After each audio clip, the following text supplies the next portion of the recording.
If I had had today's iPhone when I was a teenage skater boy, I would have gone absolutely crazy with it, because these phones are insane. My iPhone 15 Pro here in Apple Lock can look almost indistinguishable from my other cameras, and the brand new iPhone 17 Pro, it even shoots in OpenGate, ProRes RAW, and zooms up to 200mm while still looking decent. That's wild. No wonder even big productions like 28 years later were shot on iPhones. But here's the thing, I still carry around heavy, expensive mirrorless cameras, even on hikes, and so do most creators. Why is that? If phones are this good, why aren't we all just using them? We must be stupid, right? Well, there are some reasons you probably don't even think about, and especially if you're starting out, they might change the way you look at your gear, so let's get into it.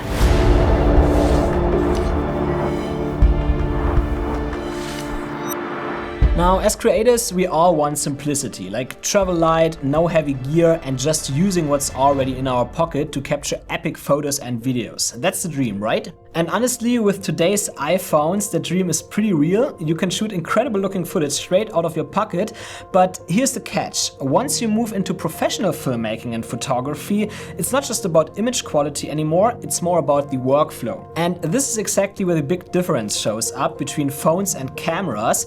Control. Because shooting professionally means you want full control over your image, you want to be intentional, which usually means shooting in manual mode or at least using automatic modes deliberately to get a certain result.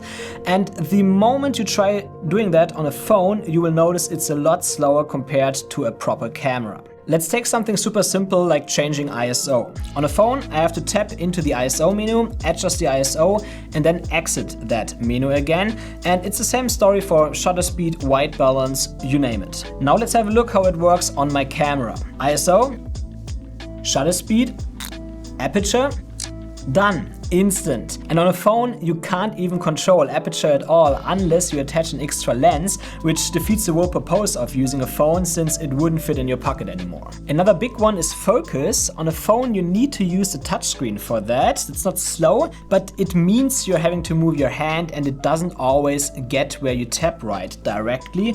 On a camera, on the other hand, my thumb is already on the autofocus joystick. It's muscle memory.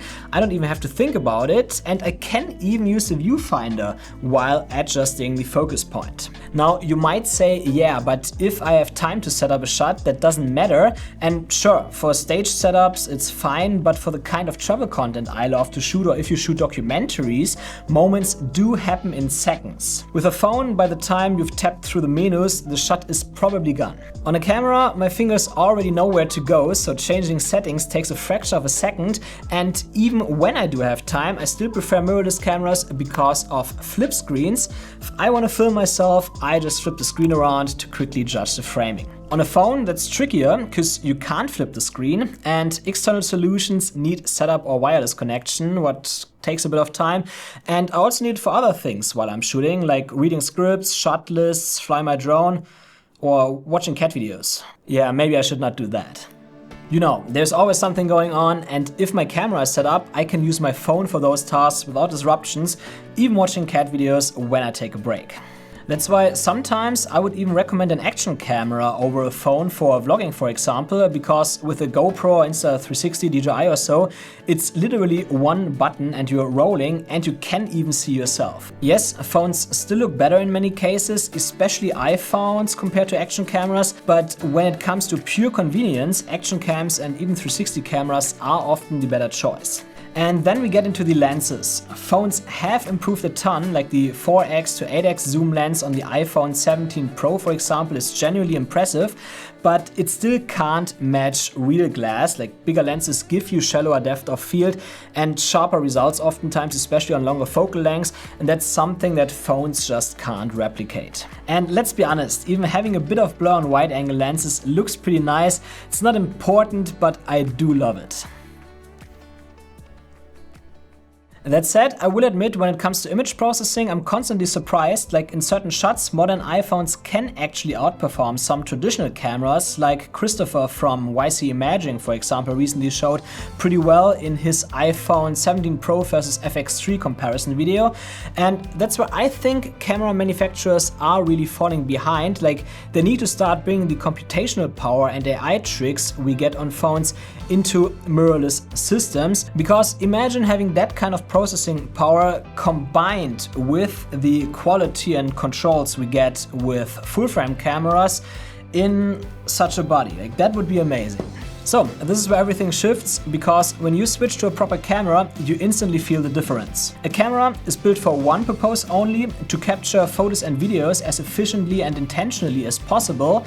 The body, the dials, the flip screen, the viewfinder, everything is designed around making the act of shooting easier and faster. It's not just about the specs, it's about the experience. Phones, on the other hand, are also amazing tools. They can do 1,000 things well, but a camera is a specialist, and when you pick it up, it pushes you into a more focused, creative mindset. You're not scrolling through notifications or juggling scripts on the same device you're trying to film with. You're holding a tool that's actually made for creating. And we even see that across different camera lines. Like, they even use sensors from pro cameras in much more affordable ones, and only give you smaller bodies, less custom buttons, and eventually take some other features away on the cheaper models. So choosing a camera or phone is really not much about the quality anymore. It is more about the workflow or the experience. And that also leads me to budget-friendly cameras, because especially cameras below $1,000 are oftentimes so crippled when it comes to workflow that I personally think it's smarter to keep learning on your phone with pro apps like Blackmagic Cam until you can invest in cameras that are at least in the $1,000 to $2,000 bracket, even used, because that's where you really get a balance of quality, control, and reliability.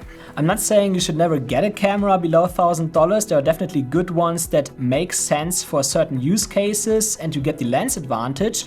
But I do think, compared to new iPhones at least, with cameras in the medium or upper price brackets, you really get a much better balance of quality, control, and reliability. Anyway, back to phones. They are definitely a great entry point. They make for awesome B cams as well. And if you don't want to spend money, or you simply don't care about shooting like a professional, there's absolutely no reason to look elsewhere. So phones are amazing, but if you're serious about filmmaking or photography, sooner or later you will discover the joy and efficiency of a proper camera. And for me, it's also just more fun. Like, the moment I pick up a camera, it's like a switch flips. Like, I'm in the zone. It feels like, okay, I'm here now to shoot something epic, or to at least be serious.